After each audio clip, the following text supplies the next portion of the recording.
मैं हूं मुज्तबा। आज हम क्लास 9 कैनेमेटिक्स चैप्टर 2 के फर्दर क्वेश्चंस करेंगे। तो चलते हैं सवालों की तरफ। जो क्वेश्चंस हम कैनेमेटिक्स में कर रहे हैं उनके फॉर्मूले जो हैं वो हमारे पास ये अवेलेबल हैं।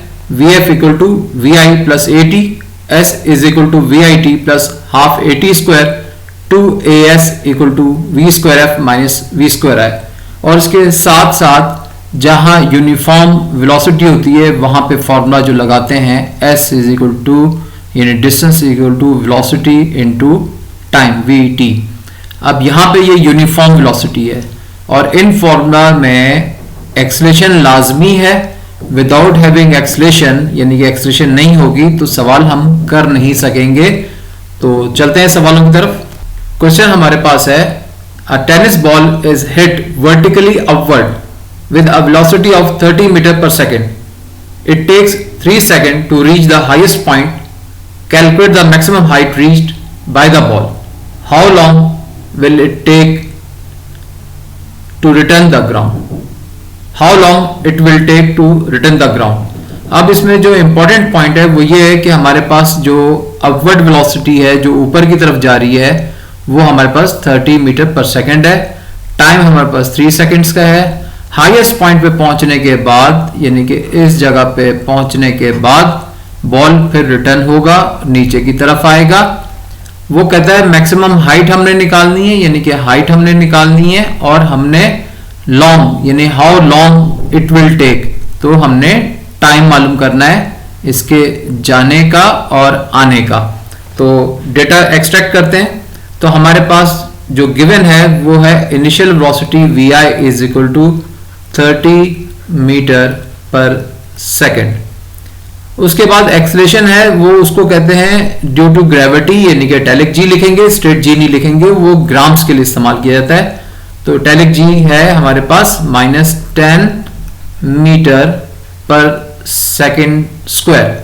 अब माइनस क्यों लिखा है उसकी वजह यह है कि इनिशियली जब बॉल को आप ऊपर फेंकते हैं तो आपकी फोर्स अप्लाई हो रही है, अर्थ की ग्रेविटी अप्लाई नहीं हो रही, उसको आप माइनस कर रहे हैं। तो अपवर्ड डायरेक्शन में ग्रेविटी की जो वैल्यू है वो माइनस सिग्नेचर के साथ होगी और डाउनवर्ड में आप उसको पॉजिटिव जी लिखेंगे। तो अब हमारे पास क्या रह गया टाइम। तो टाइम हम लिखेंगे इक्वल टू 3 सेकेंड्स जो ऊपर जाने का टाइम है। अब ऊपर जब पहुंचेगी इस हाइट तक, जब पहुंचेगी इस हाइट तक तो अल्टीमेटली यहाँ पे वी एफ 0 होगी। उसकी वजह यह है कि इनिशियली आपने बॉल ऊपर फेंका था तो वी एफ 0 है। जब ये नीचे आएगी तो वी एफ मैक्सिमम होगी और वी आई 0 होगी। तो यहां हम लिख देते हैं V F is equal to 0। हमने डिस्टेंस मालूम करना है तो हम जो सिंबॉलिक रिप्रेजेंटेशन है डिस्टेंस की वो एस से है, क्वेश्चन मार्क लगा देंगे और यहां लिख देंगे टोटल टाइम जो हमें मालूम करना है, क्योंकि जाने का टाइम हमारे पास है लेकिन टोटल टाइम हमारे पास नहीं है। तो ये जो चीजें गिवन है इसके जरिए से हम फॉर्मूला लगाएंगे S is equal to V I T plus half A T square. तो हमारे पास S मालूम करने के लिए वी आई जो है 30 है मीटर पर सेकेंड और टाइम हमारे पास है 3 सेकेंड का और प्लस हाफ और यहाँ पे ए की जगह पे हम इसको जी लिखेंगे तो यहाँ पे -10 लिखेंगे और उसके बाद हम 3 का स्क्वायर लिखेंगे यानी कि टाइम स्क्वायर। तो S इज इक्वल टू 90 और ये 2 1 और 2 ये -5 हो गया और ये 3 का स्क्वायर 9 हो गया और 9 5 45 और साइन माइनस का लगेगा और 45। तो डिस्टेंस हमारे पास आ जाएगा 45 मीटर। ये तो हमने मालूम कर लिया। अब टोटल टाइम क्या है? Total time is equal to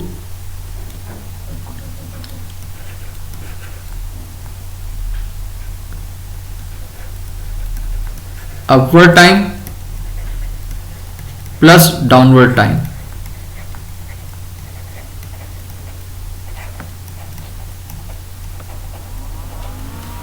अब 3 सेकेंड्स जाने के लगे और 3 सेकेंड्स आने के लगे, तो हमारे पास आ जाएगा टोटल टाइम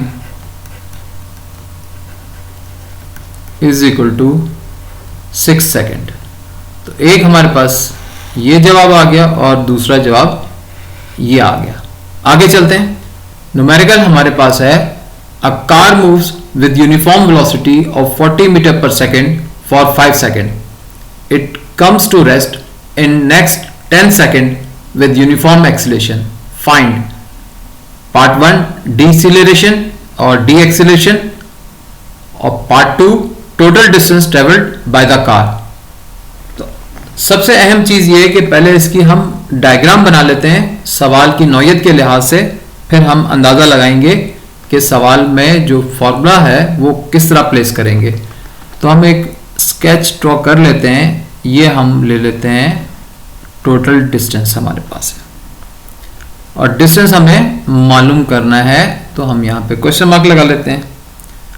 इस जगह से जो हम डार्क कर रहे हैं एरिया, इस जगह तक हम ये मालूम कर लेते हैं कि इसमें जो इनिशियल वेलोसिटी थी वो हमारे पास थी 40 metre per second for 5 seconds. Time कितना था? 5 सेकेंड्स का। ये वाला पार्ट जो है, ये वाला पार्ट, अब यहां तक गाड़ी जो आई है वो यूनिफॉर्म वेलोसिटी के साथ आई है और मैंने आपको बताया था कि जब यूनिफॉर्म वेलोसिटी होती है तो इसका मतलब है कि एक्सेलरेशन उसमें 0 होती है और 0 का मतलब है कि कांस्टेंट एक्सेलरेशन के साथ मूव कर रही है। एक्सेलरेशन ना डिक्लाइन कर रही है ना इंक्रीज कर रही है। लेकिन इस पॉइंट के बाद उसने 10 सेकंड का फासला और तय किया जब उसने रेस्ट की तरफ पोजीशन ले रही थी, यानी कि ये हिस्सा 10 सेकंड का। तो डिसिलरेट कर रही थी या डीएक्सलेट कर रही थी, यानी कि आहिस्ता हो रही थी और यहां आके रुक गई थी। तो हमने ये देखना है कि सवाल की नौयत क्या है और उसको हल कैसे किया जाएगा। तो हमने डायग्राम का स्ट्रक्चर जनरेट कर लिया। अब डेटा बना लेते हैं। तो हमारे पास इनिशियली जो है वो VI जो है वो 40 metre per second, time 5 second, final velocity 0 और एक और टाइम हमारे पास, इसको 1 कर देते हैं और इसको 2 कर देते हैं और 10 सेकेंड्स। हम यूनिफॉर्म वेलोसिटी के हवाले से जो डिस्टेंस निकालेंगे वो s is equal to VT का है। तो s is equal to velocity 40 है, टाइम हमारे पास 5 है, तो s is equal to 200 metre. ये हमारे पास यहां तक का डिस्टेंस, इस जगह से इस जगह तक का डिस्टेंस हमने मालूम कर लिया। नेक्स्ट हमारे पास अब चूंकि डीएक्सलेट हो रही है यानी कि एक्सेलरेशन, तो डिक्लाइन एक्सेलरेशन के अंदर एक्सेलरेशन हमेशा नेगेटिव होती है, तो वो हम निकालेंगे और वो हम निकालेंगे VF के जरिए। VF is equal to VI plus AT। चूंकि गाड़ी यहां आके रुक गई है तो फाइनल वेलोसिटी हमारी 0 होगी और हम यहां पर लिखेंगे VI 40 प्लस एक्सेलरेशन हमें मालूम करनी है और हमारे पास टाइम जो है इस जगह का वो 10 सेकेंड्स है। इस जगह का टाइम कितना है? 10 सेकेंड्स का।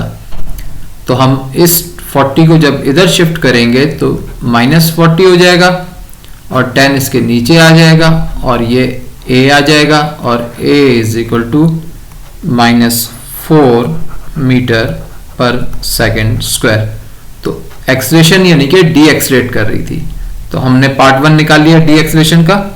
और अब हम मालूम करेंगे second distance S is equal to VI T plus half AT square.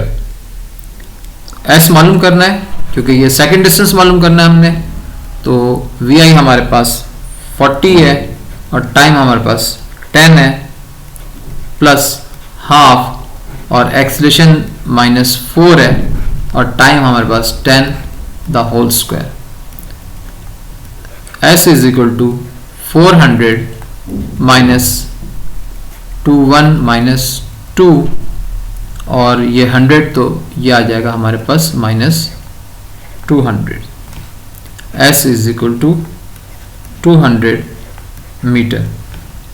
तो इसका मतलब ये हुआ कि दोनों s जब जोड़ेंगे, सम अप करेंगे, तो टोटल डिस्टेंस जो है वो हमारे पास 200 प्लस 200, तो s टोटल जो है हमारे पास 400 मीटर। तो हमारे पास ये डिस्टेंस टोटल आ गया और ये हमारे पास डी एक्सेलरेशन आ गई, और ये हम पहले मालूम कर चुके थे।